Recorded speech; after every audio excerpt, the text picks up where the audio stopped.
আসসালামু আলাইকুম। বাংলাদেশের নাগরিকদের মধ্যে যারা বিধবা বা স্বামী কর্তৃক নিগৃহীত বা পরিত্যক্ত, তাদের জন্য কিন্তু বাংলাদেশ সরকার বিধবা ভাতার কার্যক্রম শুরু করেছেন অনেক আগেই। চলতি অর্থবছরের জন্য নতুন করে আবার এই বিধবা ভাতার জন্য আবেদন কার্যক্রম শুরু হয়েছে। আজকের ভিডিওতে আমরা তুলে ধরব আপনার কী যোগ্যতা থাকলে আপনি বিধবা ভাতার আওতায় পড়বেন, আপনি কিভাবে আবেদন করবেন, আবেদন করার সময় কী কাগজপত্র লাগবে এবং কী কারণে আপনার আবেদন বাতিল হতে পারে, এ সমস্ত বিষয়ে বিস্তারিত।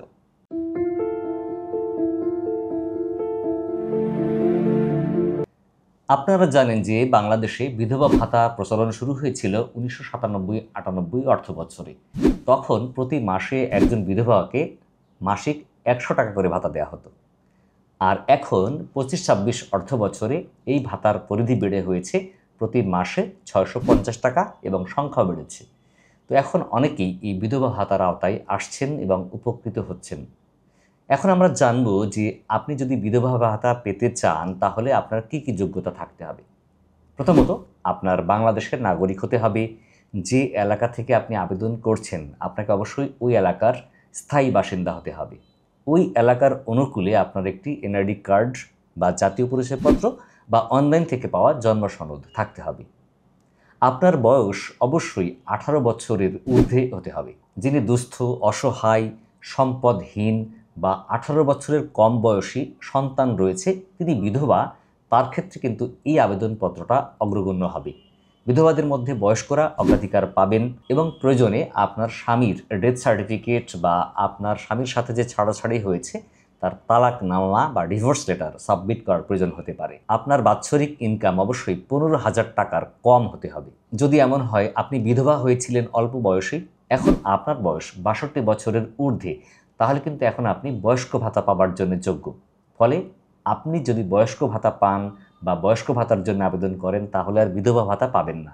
যদি এমন হয় যে আপনি 50 বছর বয়স বা 40 বছর বয়স থেকেই বিধবা ভাতা পাচ্ছেন, পেতে পেতে যখন আপনার বয়স 65 বছরের ঊর্ধ্বে হয়ে যাবে, তখন আপনাকে বয়স্ক ভাতাতে রূপান্তর করে আপনাকে বয়স্ক ভাতা প্রদান করা হবে। এখন আমরা জানবো যে আপনারা কীভাবে অনলাইনে আবেদন করবেন।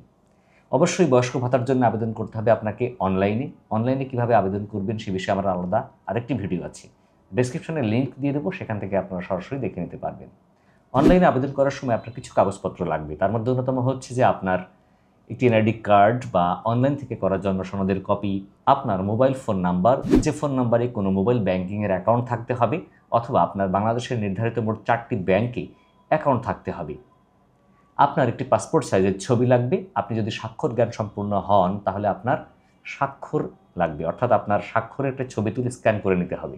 যদি আপনার আবেদনে কাউকে নমিনি হিসাবে সিলেক্ট করতে চান তাহলে নমিনির এনআইডি কার্ডের কপি বা অনলাইন জন্ম সনদের কপি, নমিনির ছবি, নমিনির ফোন নাম্বার এবং নমিনির স্বাক্ষরের কপিও প্রয়োজন হবে।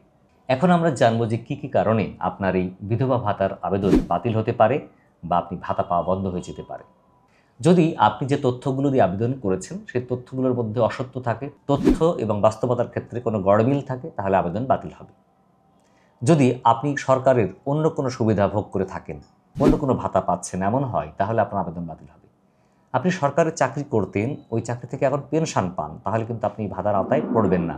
আপনি যদি একজন দুস্থ মহিলা হিসাবে ভিজিটি কার্ডধারী হন এবং সেখান থেকে আর্থিক সুবিধা পেয়ে থাকেন, বাংলাদেশের কোনো সরকারি বেসরকারি প্রতিষ্ঠান বা সমাজ কল্যাণমূলক কোনো প্রতিষ্ঠান থেকে নিয়মিতভাবে ভাতা পেয়ে থাকেন, এবং সর্বশেষ যদি এমন হয় যে আপনি বিধবা ছিলেন, এখন আবার পুনরায় বিবাহ বন্ধনে আবদ্ধ হয়েছেন, সংসার করছেন, তাহলে কিন্তু আপনার এই বিধবা ভাতা প্রাপ্তি বাতিল হয়ে যাবে।